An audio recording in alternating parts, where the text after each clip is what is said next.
Então eu queria que vocês recebessem com muito amor, para começar a primeira vez a conferência de Zascope, a primeira de muitas, pastor Jonas Madureira. Receba com muito carinho.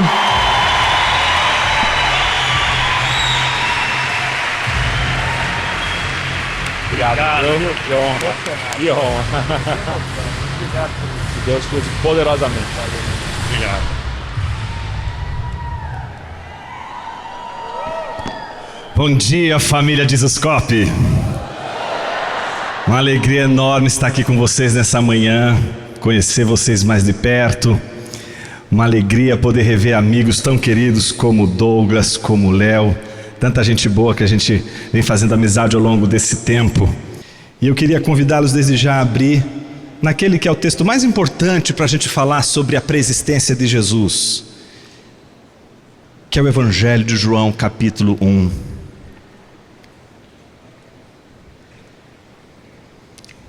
João, Evangelho de João, capítulo 1. Qual é o ensino desta manhã? Um só. E tudo que a gente vai falar aqui é apenas para fundamentar, reforçar, solidificar este ensino. Que ensino é este?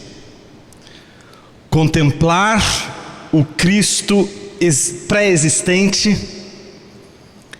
é contemplar o Cristo que revela o Deus Trino. Eu vou repetir. Contemplar o Cristo pré-existente, que existe antes da criação do mundo, é contemplar o Cristo que revela o Pai, que revela o Espírito e que revela nele mesmo o Filho. Contemplar o Cristo pré-existente é contemplar o Cristo que revela a Trindade. Diz assim a palavra de Deus: no princípio era o Verbo, e o Verbo estava com Deus, e o Verbo era Deus. Ele estava no princípio com Deus. Todas as coisas foram feitas por meio dele, e sem ele, nada do que foi feito se fez. A vida estava nele, e a vida era a luz dos homens. A luz resplandece nas trevas, e as trevas não prevaleceram contra ela. Houve um homem enviado por Deus, cujo nome era João. Este veio para testificar acerca da verdadeira luz que, vinda ao mundo, ilumina todo mundo. Ele não era a luz, mas veio para dar testemunho da luz. A verdadeira luz que, vinda ao mundo, ilumina toda a humanidade. O Verbo estava no mundo. O mundo foi feito por intermédio dele, mas o mundo não o conheceu. Veio para o que era seu, mas os seus não o receberam. Mas a todos quantos o receberam, deu-lhes o poder de serem feitos filhos de Deus, a saber, os que creem no seu nome, os quais não nasceram da vontade da carne, nem do sangue, mas de Deus. Vamos repetir juntos. E o Verbo se fez carne e habitou entre nós, cheio de graça e de verdade. E vimos sua glória, a glória como do unigênito do Pai. Pai querido, é por causa do Filho que sabemos que Tu és o Pai de Jesus Cristo, daquele que não quis apenas ser o único filho, mas nos trouxe para tão perto, e nos colocou dentro dele. E é por isso que também tu és o nosso Pai. E te agradecemos, porque tu nos enviaste Jesus para nos colocar nele, para nele também podermos chamá-lo de Pai. E é ao Senhor que nós clamamos: envia também o teu Espírito,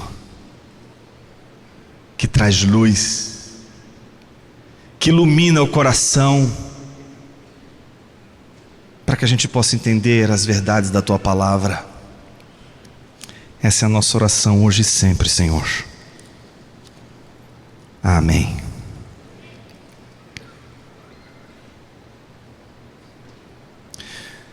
O que a Trindade fazia antes de criar o mundo? Quando um catecúmeno, um candidato ao batismo, fez essa pergunta a Agostinho, ele respondeu assim: preparava o inferno para colocar nele pessoas que fazem esse tipo de pergunta. Óbvio que é uma brincadeira, e Agostinho não continua com essa brincadeira, porque ele vai corrigir e dizer, depois do rapaz ficar talvez assustado, mas fique tranquilo.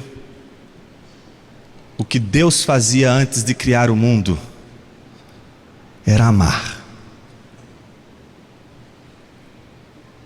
Talvez para você, simplesmente dizer que antes de criar o mundo Deus amava, pode num primeiro momento parecer uma resposta muito simples, por vezes até simplista, mas eu quero convencer você de que não é uma resposta simples nem uma resposta simplista. É a resposta que inclusive traz para mim e para você a esperança daquilo que Deus fez em toda a história da redenção, nos fazer enxergar que é só no amor que a gente encontra a plenitude. Deixa eu colocar isso em outros termos. A eternidade não é falta, a eternidade não é um vazio, a eternidade não conhece a rotina chata que alguém pode ter durante todo o dia que se passa embaixo do sol que Deus nos deu a viver. A eternidade não é amorosidade, não é a situação de uma insatisfação, de uma espécie de tédio, que afinal, pensa você conviver pela eternidade com mais duas pessoas. Alguém poderia dizer assim: puxa vida, será que em nenhum momento eles sentiam falta de nada? Será que em algum momento os três ali não olham um para a cara do outro e dizem assim: tá difícil, né? Nada de novo acontece, tá tudo caminhando sempre do mesmo jeito. Aí olha, Jesus está suspirando, o Espírito Santo com o olhar perdido. Isso é o tédio. Michael Reeves, no livro chamado Deleitando-se na Trindade, ele diz o seguinte: não era assim na eternidade. Na eternidade nós não encontramos as três pessoas da Trindade reunidas no conselho divino, dizendo o seguinte: não dá mais, acabou, vamos acabar com esse negócio desse tédio, a vida precisa mudar, a gente precisa esquentar a relação. Então imagina um olhando para a cara do outro dizendo assim: a gente precisa fazer alguma coisa dinâmica, a gente precisa trazer alguma coisa nova, a gente precisa de algo novo, para a gente poder ficar um pouco mais animado, está muito chato isso aqui. Aí alguém chega lá no meio da trindade dos três assim: já sei, Vamos criar um mundo e botar um monte de gente estúpida nele, para que eles possam fazer um monte de besteira e a gente poder consertar as coisas. Isso vai tornar a nossa vida um pouco mais interessante, vai tornar talvez o mundo mais interessante. E então Deus disse assim: boa ideia, vamos fazer o mundo. E então, dali em diante, com a criação, resolveu-se o problema da infelicidade, da insatisfação, do tédio, do vazio trinitário. Esse não é o Deus da Bíblia. O Deus da Bíblia não sofre de insatisfação. A eternidade para o Deus da Bíblia não é, portanto, falta de nada. Mas somos nós que não conseguimos entender a criação, porque somos nós que não conseguimos entender o que é fazer algo para o outro, quando temos tudo. Mas a Trindade é que nos ensina, antes de tudo, o que é ser pleno, o que é ser cheio, e ainda assim desejar o outro, e ainda assim abençoar o outro, e ainda assim querer mais, e não por falta, não por vazio, não por ausência de significado, por tédio, mas por excesso de amor, transbordamento de amor. E o mundo, portanto, já não é mais o resultado de uma divindade fracassada em sua insatisfação, mas é resultado do transbordamento de amor, de pessoas que transbordam de amor. E quando se transborda de amor, não se pode ter transbordamento sem fruto, e a criação é o fruto desse amor. Portanto, a criação de Deus é transbordamento. Não é uma solução para uma suposta crise na relação da Trindade. Na verdade, há um teólogo muito interessante do 7º século chamado João Damasceno, que ele dizia que antes da criação, a Trindade dançava. A palavra é pericorese, corese de coreografia, peri de você, girar em torno. Então o que João Damasceno percebeu? Ele estava tentando imaginar como que os três se relacionavam antes da criação. Foi quando ele olhou para fora da sua casa pela janela e viu as crianças brincando de pericorese. É isso mesmo, pericorese era o nome de uma brincadeira de criança. E o que essas crianças faziam? Brincavam de pericorese, que não é uma brincadeira que tem um vencedor. Não existe vencedor na pericorese, porque a pericorese é uma criança que fica no meio, enquanto as outras de mãos dadas giram ao redor dela, cantando músicas.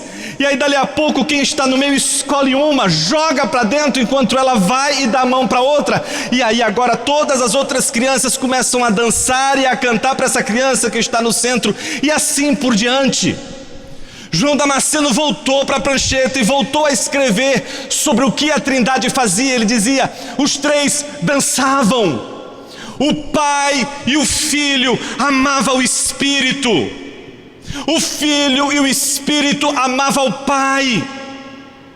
O Espírito e o Pai amavam o Filho, e o Espírito e o Filho amavam o Pai. O Pai e o Filho amavam o Espírito, o Filho e o Espírito amavam o Pai. Ou seja, todos eles estão amando alguém, todos eles estão entregando para alguém. Ninguém toma nada de ninguém, todo mundo dá e todo mundo recebe. O Pai e o Filho se doam ao Espírito, o Filho e o Espírito se doam ao Filho, o Espírito e o Filho se doam ao Pai. Todo mundo dá, todo mundo recebe, não há falta, não sobra e também não falta. Eles têm tudo o que precisam. Isso é plenitude. Essa é a dança da Trindade.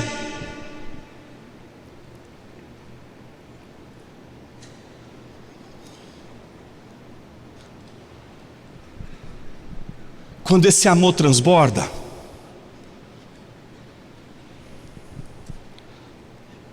João Damasceno diz que ele está expresso na criação do homem. Quando o Pai, o Filho e o Espírito dançam e convidam o homem para dançar com a Trindade. Só que para dançar com a Trindade, tem que aprender a dar, a doar, a entregar o tempo todo. Ninguém toma nada, ninguém tira nada, ninguém pega nada do outro, todo mundo recebe. É como a ceia, você não mete a mão e pega, alguém vai te serve. Então o Pai, o Filho e o Espírito resolvem dar algo para o homem. Só que para dar esse algo para o homem, é preciso que antes que o homem exista, eles façam. E o nome disso é mundo. O mundo que Deus criou. A Bíblia diz que no princípio criou Deus os céus e a terra. A terra era porém sem forma e vazia, era tohu vavorro. Tohu vavorro não é uma expressão que diz respeito a mero caos, a uma ideia de sem forma e algo disforme. Não, é algo simplesmente desértico, vazio. A ideia do tohu vavorro em outras passagens da Bíblia é mostrar que é um deserto árido, inóspito, lugar onde as pessoas não é adequado para as pessoas viverem, é um lugar vazio. E o que você vai ver na criação é um movimento de dança, de doação e de plenitude. A terra era sem forma e vazia, ela era como um deserto, inóspito, e Deus vai enchendo. Ele cria o firmamento e enche de estrelas. Ele cria os mares e enche de peixes. Ele cria a terra e enche de seres viventes. Ele cria um jardim e enche esse jardim com Adão e Eva. A obra de Deus é a obra do preenchimento. Ele não deixa nada vazio. Ele não deixa nada sem sentido. Ele não deixa nada carente. Ele dá tudo o que tudo precisa para ser. Ele é o único que assim se basta. Ele não precisa de nada. Ele é autossuficiente. Ele é e ponto. E além dele, tudo que é por ele, para ele e por meio dele.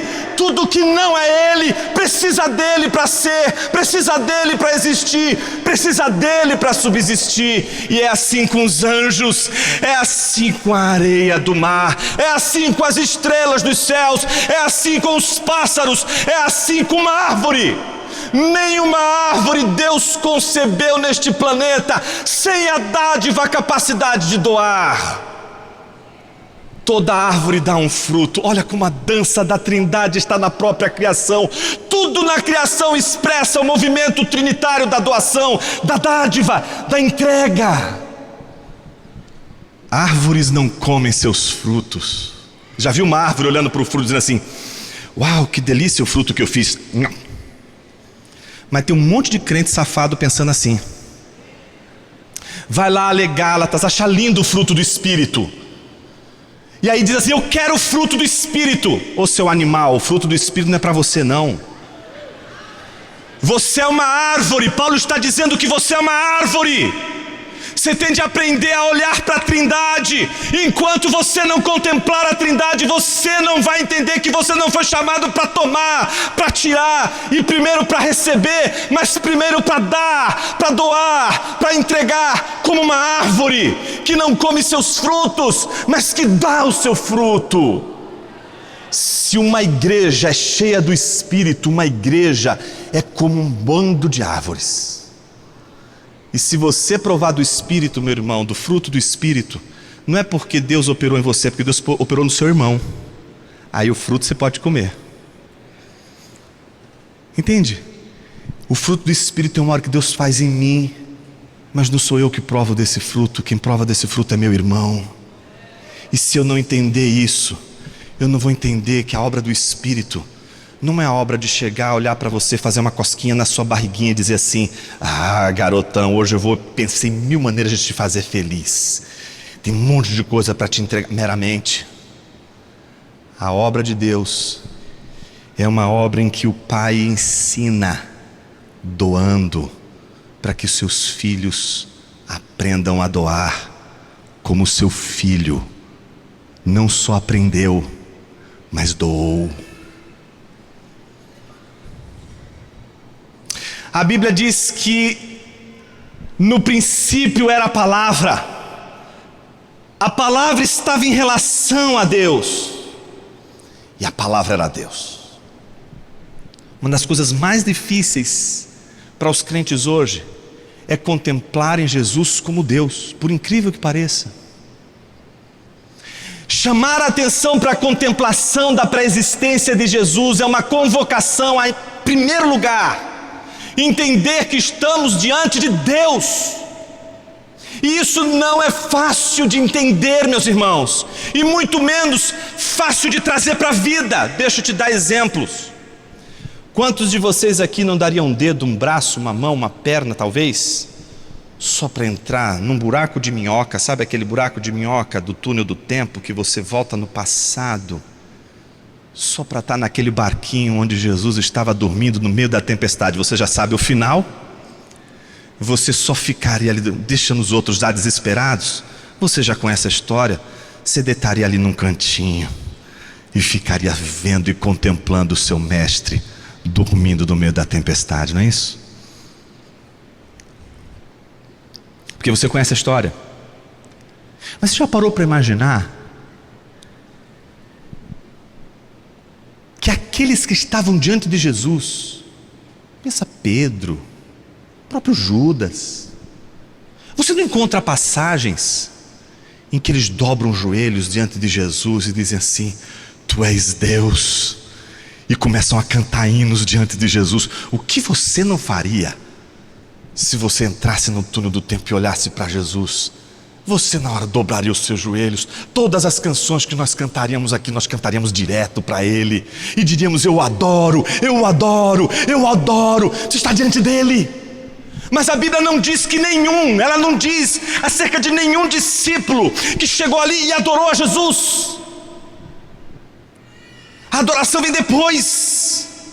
E é interessante, uma das primeiras marcas da adoração entre os discípulos começa justamente com Tomé, que duvidou que Jesus tinha ressuscitado dentre os mortos.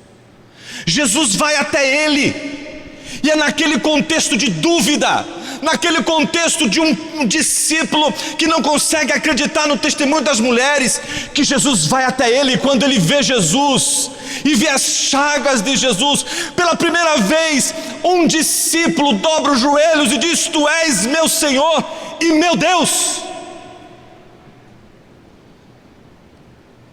A igreja vai adorar Jesus como Deus na descoberta que ela mesma vai fazer deste Deus encarnado, que é encarnado primeiro como pressuposto, porque antes existia.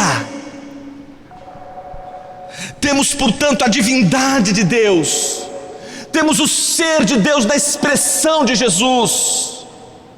Jesus é Deus. Essa é a primeira coisa importante.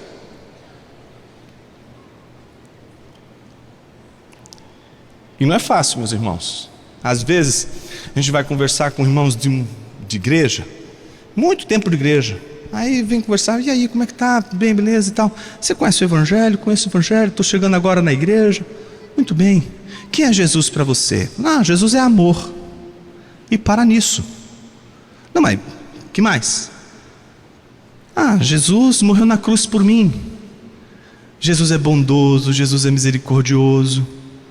Mas por que é difícil dizer que Jesus é Deus? Porque isso traz implicações terríveis para o discipulado. Não é fácil seguir Deus, meus irmãos. E a gente quer um Jesus que não seja Deus. E para Ele não ser Deus, Ele tem de ser um Jesus que eu posso seguir, um Jesus que você pode seguir, um Jesus que se enquadra no parâmetro que você olha e diz assim: este Jesus eu posso seguir. Por quê? Ele está construído de acordo com a sua imagem e semelhança. Você criou esse Jesus. Esse Jesus existe só na sua cabeça, e por isso ele é tão fácil de seguir. Só que quando você olha para ele, ele é apenas o seu espelho. Ele é só uma imagem refletida do seu rosto. Jesus é Deus, traz uma implicação enorme para o discipulado. Mostra que se Jesus é Deus, nós estamos diante do maior desafio que um homem pode ter na vida: segui-lo. Não é fácil seguir a Jesus, meu irmão, eu diria até é impossível. E é por isso que as pessoas querem um Jesus fácil de seguir, querem um Jesus que elas criam com a cabeça delas. Mas o Jesus que a Bíblia apresenta é um Jesus que, quando a gente olha, a gente diz: não é possível. E é nessa hora que nasce um crente. É nessa hora que um crente nasce de verdade. Quando ele, depois de desistir dos falsos cristos que ele criou com a mente, e ele se depara com as Escrituras e vê a grandeza de Jesus, ele diz: eu não posso ser como Jesus, eu não posso segui-lo, eu não consigo segui-lo, ele está muito além de mim, eu não vou consegui-lo. Aleluia, nasceu um crente. Você não vai conseguir seguir a Jesus com suas pernas. Você não vai seguir a Jesus com sua inteligência. Você vai seguir a Jesus com a graça de Deus. Ele sabe que você não vai segui-lo sem a ajuda dele. Até para seguir a Jesus, você vai precisar de Jesus. Ele é Deus. A régua está alta. Se fosse Pedro, estava melhor, né? Se a régua fosse Pedro, e aí se Pedro... Todas as vezes que a gente olha Pedro, até fica o coração quente, né? Porque se Jesus escolheu Pedro, está fácil para a gente, a régua está baixa. Mas quando a discussão é seguir a Jesus, a régua está muito alta.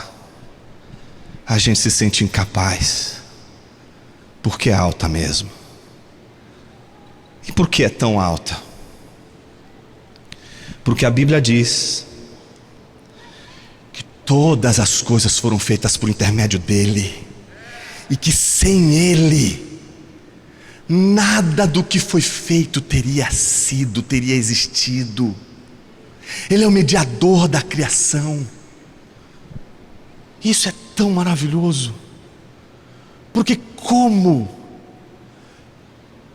este mediador da criação pôde estar presente com um homem tão egoísta, tão egocêntrico? E não é essa a nossa história no Éden, não é essa a nossa história no jardim. A Trindade nos chama para uma dança, e para dançar a gente tem de aprender a receber. Primeira lição você já aprendeu: para dançar com a Trindade tem de aprender a doar. Mas para dançar com a Trindade tem de aprender a receber, e muita gente não sabe receber. A gente às vezes sabe dar, mas a gente tem dificuldade de receber. Eu vou dar um exemplo típico disso. Quando Jesus vai lavar os pés dos discípulos, quando chega a vez de Pedro, e Jesus vai lavar os pés de Pedro, Pedro diz: o que o senhor está pretendendo fazer? Eu fico imaginando Jesus meio impaciente, dizendo assim: bicho, o que eu vou fazer agora você não vai entender. Eu já estou caminhando com você faz tempo, você é lento. Aguarda um pouquinho, deixa eu terminar essa obra, só deixa eu terminar isso aqui, e depois vai ficar tudo claro para você. Deixa eu lavar os seus pés. Imagina, jamais vai lavar os meus pés. Imagina, aqui quem é o Senhor é você, e eu sou o servo, e quem vai lavar os meus pés sou eu. Entendeu a contradição? O servo agora está dando ordem. O servo agora está dizendo: quem vai lavar seu pé sou eu. Aí Jesus já conhece Pedro assim: se você não deixar eu lavar seu pé, eu vou mandar você para o inferno. Com Pedro tem que ser assim, porque quando Deus fala assim com Pedro, qual é a resposta de Pedro? O Pedro é um desastrado. Olha como a gente é parecido com ele. Ai, Senhor, não, me lava a cabeça, lava as mãos, lava tudo. Jesus olha para Pedro: o que você fez quando você saiu de casa? Tomei banho, Senhor. Eu só quero lavar o que está sujo, são só os seus pés, bicho. Eu não quero dar banho em você todo, é só uma coisa que eu quero tratar: seus pés imundos. E por que os pés de Pedro estão imundos? Porque todos os pés daquela mesa estavam imundos. Jesus estava ali primeiro de todos eles. Sabe como eu imagino essa cena? Jesus sentado à mesa, pensa uma mesa rente ao chão, ela não é a nossa mesa que esconde os nossos pés. Jesus está inclinado com os pés para fora. Na porta da entrada do cenáculo tem um jarro de água e tem uma toalha. Mas está faltando um servo, não tem servo naquele dia. E Jesus está esperando a reação dos discípulos. Enquanto os discípulos não chegam, eu imagino Jesus lembrando do dia em que ele se sentou à mesa na casa de um publicano. Todos os pés dos homens que estavam sentados à mesa estavam limpos. Mas quando Jesus chegou à casa de Simão, Simão não permitiu que o seu servo lavasse os pés de Jesus, e Jesus se sentou à mesa, e era o único naquele dia com os pés sujos, e todo mundo tinha visto isso. Mas uma mulher que tinha sido curada por Jesus, sabendo que ele estava na casa do fariseu, mesmo sabendo que ela não seria bem recebida, ela se aproxima, e eu não consigo imaginar, meus irmãos, uma mulher fazendo isso, pegando, não é, uma toalha, colocando aqui e dizendo o seguinte: meu plano é chegar lá, eu vou chorar nos pés de Jesus, e eu não vou nem levar a toalha, você quer saber? Eu vou enxugar mesmo com os cabelos, deixa essa toalha aqui, e vou enxugar com meus próprios cabelos.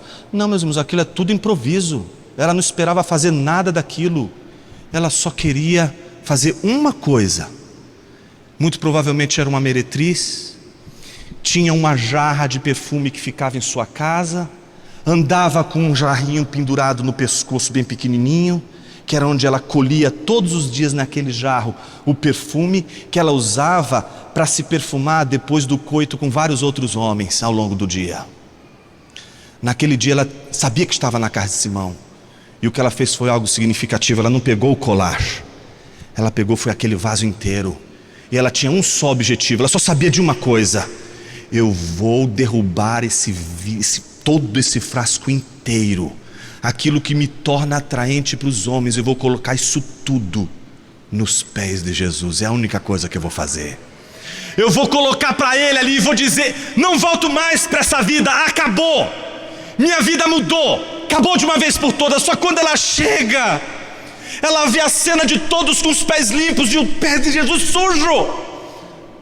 Então ela dobra os joelhos e começa a chorar copiosamente. Ela chora tanto, que as lágrimas delas lavam o pé de Jesus. Eu imagino ela envergonhada com aquilo tudo, e ela comete o segundo escândalo. Ela solta os cabelos. Não se pode fazer isso, gente, naquela cena. Todo mundo fica escandalizado. Tá vendo? Se ele soubesse que era uma prostituta, não deixaria tocá-la. E ainda mais ela tira, solta os cabelos, enxuga os pés de Jesus. E Jesus está agora com seus pés limpos à mesa de Simão, que não o recebeu, que não lavou os seus pés. Eu fico imaginando Jesus lembrando daquele dia, e os discípulos passando, olhando para o vaso, olhando para a toalha. Puxa, se eu fizer isso aqui, eu vou ter que fazer no de todo mundo. E se sentam à mesa, um por um. Um olhando para a cara do outro. Quem vai servir? Não, se eu servir, eu vou ser o menor dentre todos os que estão aqui. Imagina eu servir, não posso fazer um negócio desse. Então o que acontece? Pois que todo mundo está sentado, a Bíblia diz, olha que gesto bonito, Jesus tirou a sua capa. Num jantar todo mundo fica de capa, só quem fica de túnica são os servos. É assim que você distingue um servo dos convidados para um banquete. Todos estão com capa, mas o servo está sem capa. A capa é tão pesada, ela atrapalha o trabalho, ela atrapalha o serviço. Então eles deixam ela pendurada, porque ela serve até de cobertor para um dia frio. Pra você ter ideia do tamanho do peso daquilo ali. Então Jesus vai, eles não estão entendendo nada. Eu só fico imaginando quando Jesus pega a água e pega a toalha, um olhando para a cara do outro, dizendo assim: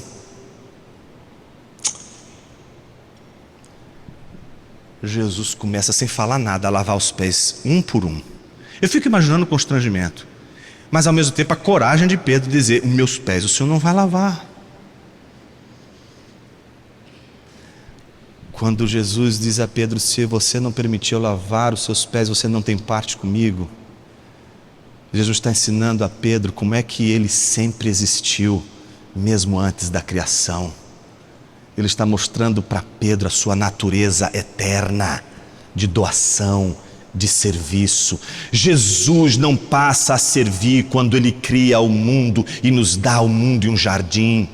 Jesus já servia ao Pai e ao Filho na eternidade, assim como o Pai e o Filho serviam ao Espírito desde a eternidade, assim como o Espírito e o Filho serviam ao Pai desde a eternidade.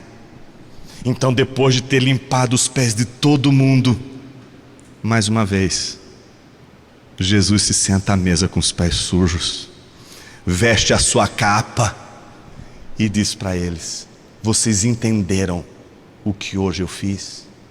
Você pode lavar os seus pés, você pode fazer as coisas do seu jeito, mas você tem de aprender a receber. Você tem de aprender a ter seus pés lavados.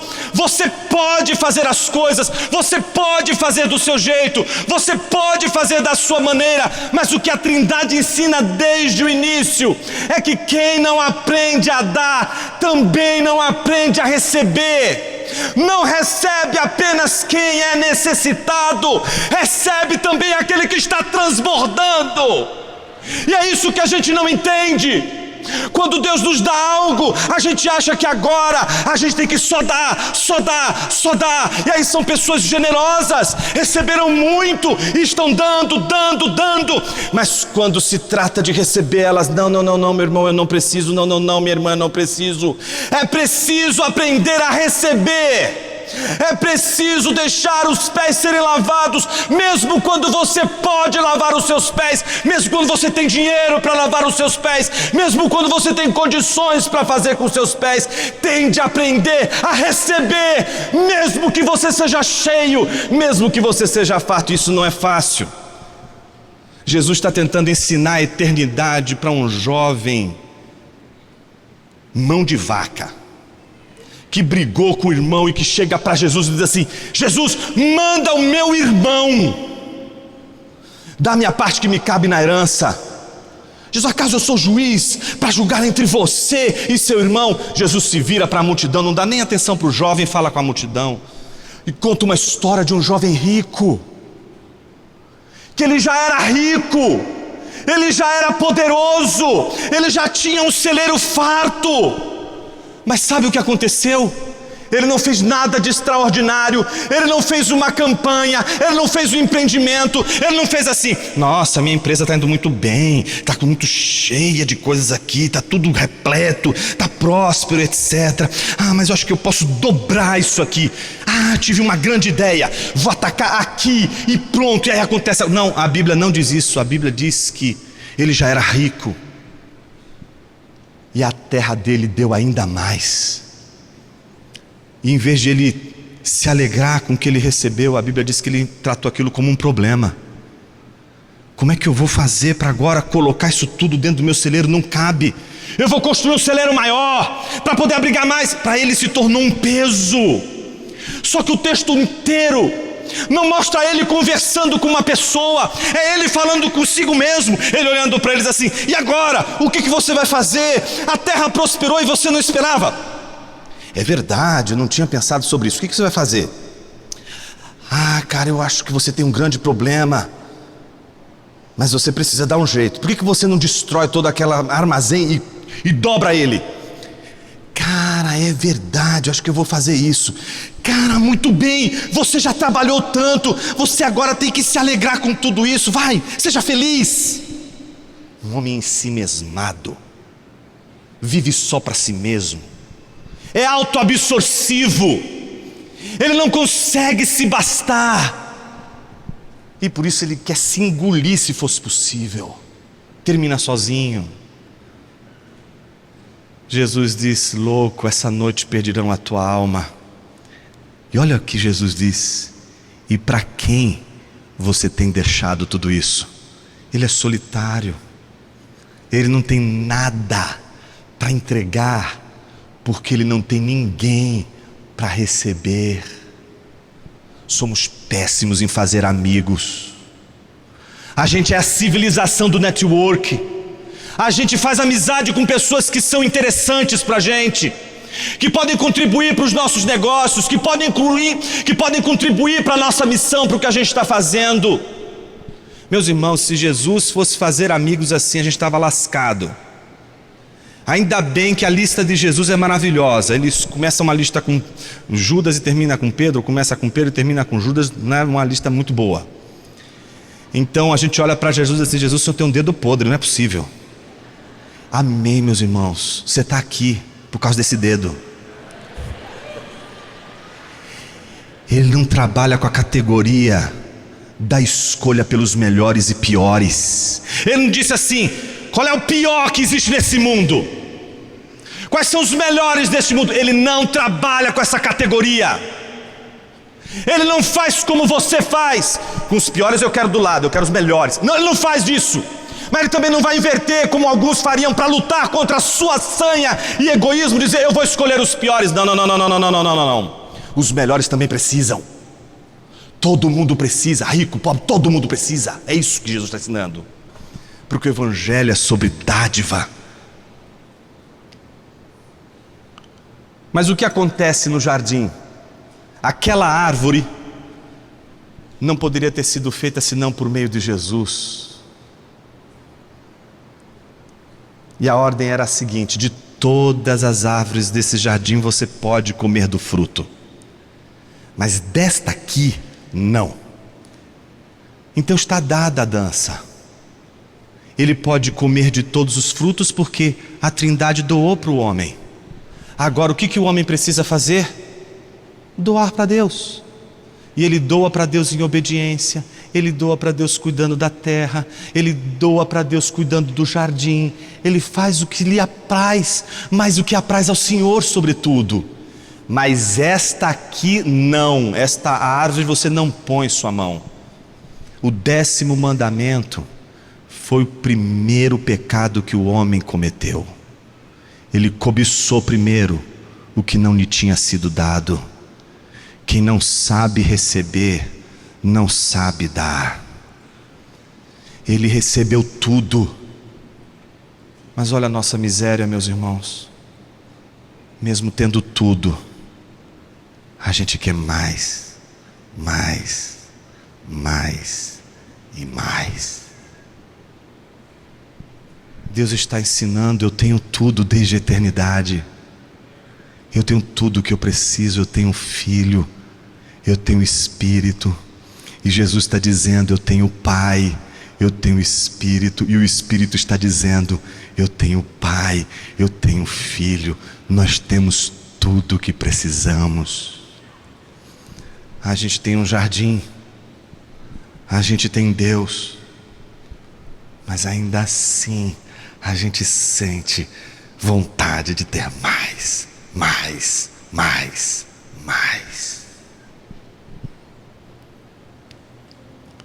Então o homem desaba. Estava dançando bonitinho no palco do jardim e capota.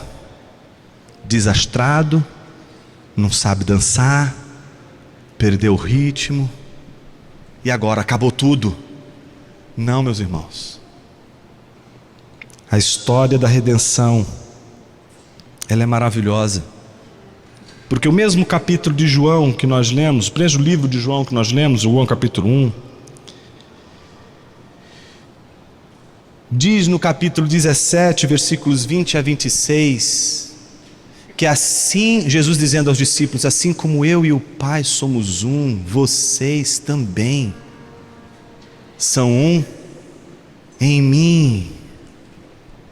Eu não vos deixarei órfãos, eu vos darei o Consolador, o Espírito da verdade, que o mundo não conhece, mas vocês vão conhecer.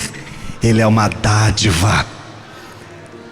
O ofendido, que teria tudo para não dar, aquele que foi tomado, aquele que tiraram o que era dele, tomaram o fruto que ele não deu, tomaram o que era dele. O ofendido agora está doando mais uma vez, e isso é a redenção. A redenção não está divorciada da criação. Não se entende bem a redenção se não entender bem o fundamento da criação. A criação é dádiva, é um Deus doador por natureza. O ser de Deus é doação, e Ele vai doar sempre, mesmo quando Ele for ofendido. E Ele é tão doador, que olhando esse bailarino no jardim, desandando, tropeçando nos passos, perdendo o andamento, Ele resolve doar não mais um mundo, não mais um jardim, não mais as árvores e seus frutos. Como se não bastasse, Ele diz: Ele ainda não provou de tudo o que eu posso dar. Eu ainda posso dar para Ele o que é melhor do que o jardim, melhor do que as árvores, e que é melhor do que este segundo de prazer que você tem com o fruto da árvore proibida. Este segundo, esses milésimos de segundo de pecado que você tem numa noite, num pedacinho deste tamanho da noite. Este pecado que afrontou a Deus, este pecado que ofendeu a Deus, não foi suficiente para esmagar o ser doador de Deus, que deu o mundo para o homem, mas ainda não deu tudo o que Ele poderia dar de melhor para o homem. Ainda há algo melhor para Deus nos dar do que o jardim do Éden. E então Ele dá o que é melhor, Ele mesmo. Você ainda não provou o que é melhor nessa vida. Não é o jardim, não são os frutos do jardim. O próprio Deus do jardim é o melhor que Ele ainda não deu. E Ele dá, mas Ele não dá de qualquer jeito.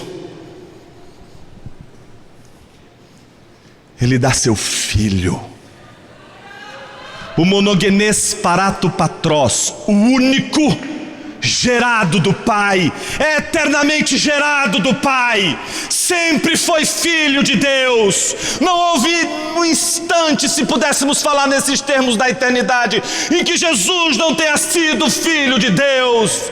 Não há um momento na eternidade que as três pessoas estão confusas, misturadas numa sopa cósmica. Não, Senhor. Desde toda a eternidade Ele foi Filho. E Deus não deu só a si mesmo, dando a Jesus, porque João diz, como nós lemos, no princípio era a palavra estava em relação a Deus, e a palavra era Deus. Ele não só dá a si mesmo, mas Ele dá algo que para Ele é tudo.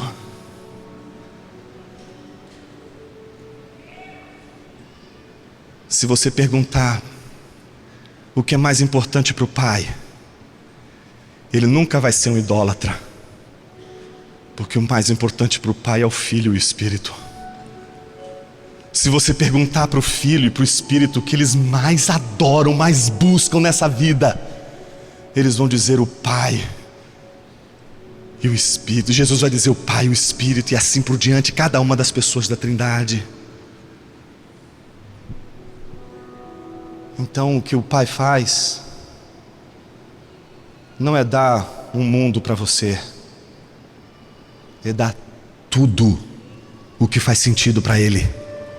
A plenitude de Deus está em Jesus, e Ele te dá então tudo em Jesus. Minha pergunta para você é uma só: o que mais te basta? O que mais te falta? Se você já tem tudo o que Deus quer para a eternidade, e que Ele sempre teve, mas que pelo menos no instante da cruz Ele precisou ouvir o Filho dizer: Pai, Deus meu, por que me desamparaste? E assim o faz, não porque Ele não ama mais o seu Filho, mas porque agora no Filho está também aquele dançarino desastrado. Fomos crucificados com Cristo naquela cruz. Você tem de se ver pendurado naquela cruz. Porque se você não se ver pendurado naquela cruz, você vai ver o velho homem pendurado numa cruz dizendo para você: piedade de mim, me dá só um pouquinho de água. E aí você vai ter piedade do velho homem pendurado na cruz com Cristo, e vai dar água para ele, vai dar comida para ele, e ele não pode ser alimentado. Seja intolerante com ele como os homens foram com teu Senhor. Dê fel ao velho homem pendurado no madeiro, mas não lhe dê água. Não alimente aquele que não sabe dar e só sabe tomar, cobiçar, tirar. Não vos deixarei órfãos, enviarei o Consolador. Como que a gente termina? Com isso aqui, ó. O que é isso aqui, ó? Consegue ver o que está aqui em cima de mim, apontando para mim?